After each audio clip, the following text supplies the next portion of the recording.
அவ்வளவு பணபலம், அதிகார பலம் இருந்தும், கூட்டணி பலம் இருந்தும் எதனால் பழனிசாமியின் அந்த தேர்தலில் அம்மாவுடைய கொடுத்த ஆட்சியை தக்க வைத்துக் கொள்ள முடியவில்லை என்பது எல்லோருக்கும் தெரியும். அதை தொடர்ந்து வந்த அனைத்து தேர்தல்களிலும் அம்மாவுடைய இயக்கம் தோல்வி அடைந்ததற்கான காரணம் என்ன என்பதும் எல்லாருக்கும் அம்மாவுடைய தொண்டர்களுக்கு தெரியும். 21 திமுக ஆட்சி அமைத்ததற்கும் இப்ப 24 பாராளுமன்ற தேர்தலில் திமுக வெற்றி பெறுவதற்கும் மறைமுகமாக பழனிசாமி உதவி செய்தார்.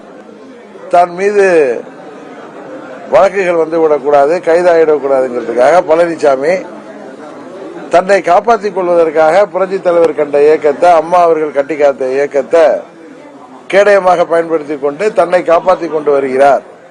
இது தொடர்ந்து நீடித்தால் 26 தேர்தலுக்கு பிறகு அம்மாவின் இயக்கத்திற்கு மூடு விழா நடத்தி விடுவார். நான் பல முறை தொடர்ந்து சொல்லிட்டு வரேன் உங்களை சந்திக்கிறப்பெல்லாம். அதை அங்கு உள்ள தொண்டர்கள் உணர வேண்டும், நிர்வாகிகள் உணர வேண்டும்.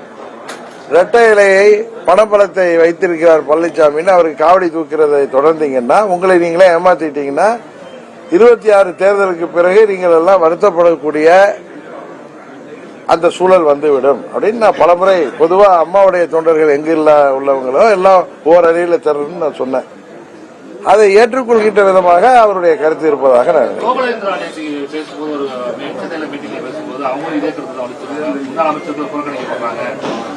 மாவட்ட செயலாளர்கள் தனிச்சையா செயல்பட்டு அவங்களை வச்சுதான் கட்சி நடத்துறாரு எடப்பாடி. அவங்க என்ன பேசுறாங்கன்னு கவனிக்கல. இவர் திரு செங்கோட்டையன் பேசினதை நான் இப்ப வண்டியில வர்றப்ப போனுக்கு எனக்கு ஆபீஸ்ல இருந்து அனுப்பின மெசேஜை பார்த்தேன். நான் கிளம்புல டிவி பார்க்கல. பட் அவங்க என்ன பேசுனாங்கன்னு எனக்கு தெரியாது.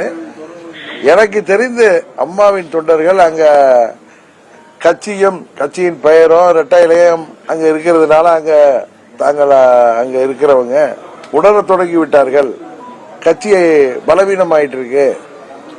அந்த கட்சியை ஒரு சில சுயநலவாதிகள், பதவி வெறி பிடித்த பணத்திமிர் உள்ளவர்கள் அந்த கட்சியை தங்கள் வசம் அவர்களை ஏமாற்றி வைத்திருப்பவர்கள் கட்சியை அழித்து விடுவார்கள் என்கிற உண்மை அங்கே நிறைய பேருக்கு புரிய ஆரம்பித்து விட்டது. தமிழ்நாடு முழுவதும் தொண்டர்கள் மனநிலையை பல பேர் எதிரொலிக்கிறார்கள் என்பது இப்பதான் தெரியுது. ஜெயக்குமார் பதில் சொல்லியிருக்காரு. பேசுனதுக்கு அரசியல் கலக்கக்கூடாது அப்படிங்கிறதுனாலதான் நாங்க ஜெயலலிதா எம்ஜிஆர் படத்தை போடல அப்படின்னு சொல்லியிருக்காரு. திட்டத்தை கொண்டு வந்து அவங்க தான் அதனால படத்தை போடலன்னு சொல்லியிருக்காரு. எப்படி பாக்குறீங்க? இல்ல அத்திக்கடவு அவிநாசி திட்டத்துக்கு முதல் முறையா அறிவிச்சு அதுக்கு அம்மா அவர்கள் அந்த பிரிலிமினரி சர்வேக்கு நிதி ஒதுக்குறாங்கிறது தெரியும். 16லயே அம்மா அமைத்து கொடுத்த ஆட்சியில அதுக்கப்புறம் பழனிசாமி 4 ஆண்டுகள் முதலமைச்சராக இருந்தப்பதான் அதுக்கு நிதி எல்லாம் ஒதுக்கப்பட்டு அந்த ஸ்கீம் வந்தது. அது எதா இருந்தாலும் முதல்ல இது கட்சி நிகழ்ச்சி கிடையாது. இது அவங்க கொண்டு வந்த அந்த திட்டத்தை கொண்டு வந்ததுக்கு காரணம் யாரு? அந்த அவர்களுடைய அம்மாவின் படத்தை போடவில்லை என்பது போடணுங்கிறது பேசிக்கான விஷயம். ஒரு முன்னாள் முதலமைச்சராக இருந்தவங்க அரசியலெல்லாம் தாண்டி அந்த திட்டத்திற்கு அடிக்கல் நாட்டியவர்கள். இன்னும் சொல்ல போனா பழனிசாமி இவரா முதலமைச்சர் அறிவிச்சார் அந்த ஸ்கீமை.